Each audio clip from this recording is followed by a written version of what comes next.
ನೋಡ್ರಿ KEನಾಗ group ಸಿದವ್ರದ್ದು hall ticket ಬಿಟ್ರತ್ತ ನಂದು download ಆಗಲ್ಲ. ಸೇಮ್ ಪ್ರಾಬ್ಲಮ್ ಅದ ನಂದು, ನಿಮ್ಮದು ಭೀ ಸೇಮ್ ಪ್ರಾಬ್ಲಮ್ ಇದ್ದಿರಬೇಕು. ಅದಕ್ಕೆ ನೀವು ಇದು ವಿಡಿಯೋ ನೋಡ್ಲಿಕತ್ತೀರಿ. ನೀವು ಡೌನ್ಲೋಡ್ ಮಾಡೋದು ಗೊತ್ತಿಲ್ಲಪ್ಪ ಅಂದ್ರೆ ಫಸ್ಟ್ ಈ ವೆಬ್ಸೈಟ್ನಾಗ ಬರ್ರಿ. ಇಲ್ಲಿ ಮ್ಯಾಲೆ ಲಿಂಕ್ ಅದ ನೋಡಿ, ಈ ಲಿಂಕ್ ಮೇಲೆ ಕ್ಲಿಕ್ ಮಾಡಿರಿ. ನಾನು ಇದ್ರ ಲಿಂಕ್ ಡಿಸ್ಕ್ರಿಪ್ಷನ್ದಾಗ ಕೊಟ್ಟಿರ್ತೀನಿ. ನೀವು ಅಲ್ಲಿಂದ ಭೀ ಈ ವೆಬ್ಸೈಟಿಗೆ ಬರ್ಬೋದು. ಇಲ್ಲಿ ಗ್ರೂಪ್ ಸಿ ಹತ್ರ ಅದಲ್ರಿ, ಇದ್ರ ಮೇಲೆ ಕ್ಲಿಕ್ ಮಾಡಿರಿ. ಕ್ಲಿಕ್ ಮಾಡ್ಕೊಳಕ ಇಲ್ಲಿಂದ ಡೀಟೇಲ್ಸ ಆ್ಯಡ್ ಮಾಡೋದಿರ್ತದೆ.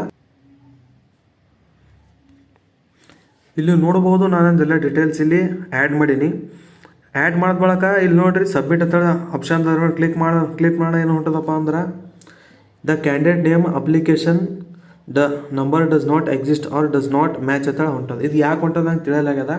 ಇದು ಸೇಮ್ ಕ್ವರಿನ ಕಸ್ಟಮರ್ ಕೇರ್ದವ್ರು ಕೂಡ ಮಾತಾಡಿ ಕೇಳೀನಿ. ಅವ್ರು ಏನಂದ್ರೆ ನೀವು ಕೇಳ್ರಿ. While your call is being transferred. Welcome.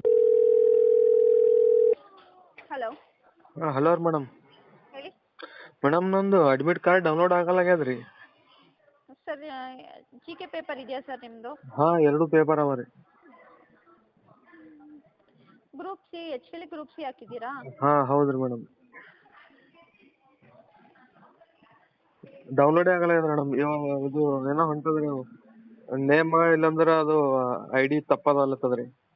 Sir ಇನ್ನೊಂದು ಅವರ್ ಬಿಟ್ಟು ಕಾಲ್ ಮಾಡಿ ಸರ್, ಎನ್ಕ್ವೈರಿ ಮಾಡ್ತೀವಿ. ಸರ್ವರ್ ಇಲ್ರಿ ಮೇಡಮ್, ಈಗ ನಂದು ಭೀ ಬರ್ಲಾಗ್ಯದ್ರಿ.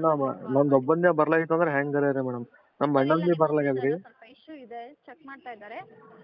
ಒನ್ ಅವರ್ ಬಿಟ್ಟು ಚೆಕ್ ಮಾಡಿ. ಮತ್ತೆ ಈಗ ಎಕ್ಸಾಮ್ ಬರ್ಲಿಕ್ಕೆ ಕೊಟ್ಟಿಲ್ಲ ಅಂದ್ರೆ ರಿಫಂಡ್ ಆಗ್ತಾವಲ್ರಿ ರೊಕ್ಕ ನಾನು? ಸರ್ ರೀಫಂಡ್ ನಾನ್ ರೀಫಂಡಬಲ್ ಸರ್ ಅದು. ಹೌದ್ರಿ. ಎಕ್ಸಾಮ್ ಬರೀಬೋದು, ಇಶ್ಯೂ ಏನಿದೆ ಅಂತ ಹೇಳ್ತಾರೆ, ವೇಟ್ ಮಾಡಿ. ಇನ್ನ 4-5 ದಿನ ಉಳಿದದ್ರಿ ಮೇಡಮ್ ಎಕ್ಸಾಮಿಗೆ. ಏನು ಇಶ್ಯೂ ಇರ್ತಾರೆ ಮೇಡಮ್. ಅವ್ರು ಏನಂದ್ರೆ 1 to 2 hours ಬಿಟ್ಟು ವೇಟ್ ಮಾಡಿ ನೋಡ್ರಿ ಅವಾಗ ಬರ್ತದ ಅಂತ ಹೇಳಿ ಅಂದಾರ. ಅವಾಗ ಭೀ ಬಂದಿಲ್ಲ ಅಂದ್ರೆ ನಾವು ಏನು ಮಾಡಬೇಕು, ಯಾರಿಗೆ ಕೇಳಬೇಕು? 2,000 ಸಾವಿರ ರೂಪಾಯಿ ರೊಕ್ಕ ತೊಗೊಂಡ್ರಿ ಅವರು. ಮತ್ತು ಹೆಂಗೆ ಮಾಡಬೇಕು? ರಿಫಂಡ್ ಆಗ್ತದೇನಿಲ್ಲ ಅಂತ ಕೇಳಿದ್ರೆ ರಿಫಂಡ್ ಭೀ ಆಗಲ್ಲ ಅಂತೇಳಿ ಅಂದಾರ ಅವರು. ಸೊ ನಿಮ್ಮದು ಹಿಂಗೆ ಆಗ್ಲತ್ತಿತ್ತಪ್ಪ ಅಂದ್ರೆ ನಂಗೆ ಕಮೆಂಟ್ಸ್ನಾಗ ಬರ್ದು ಹೇಳಿ. ಯಾಕಂದ್ರೆ ನಂದು ಒಬ್ಬನ ಕೂಡ ಹಿಂಗೆ ಆಗತ್ತೆ ಅನ್ಕೊಳತ್ತೀನಿ. ನಿಮ್ಮ ಕೂಡ ಭೀ ಆಗಿತ್ತಪ್ಪ ಅಂದ್ರೆ ನಂಗೆ ಗೊತ್ತಾಗ್ತದ. ನಂಗೆ ಬರ್ದು ತಿಳಿಸ್ರಿ. ನಮಸ್ತೆ.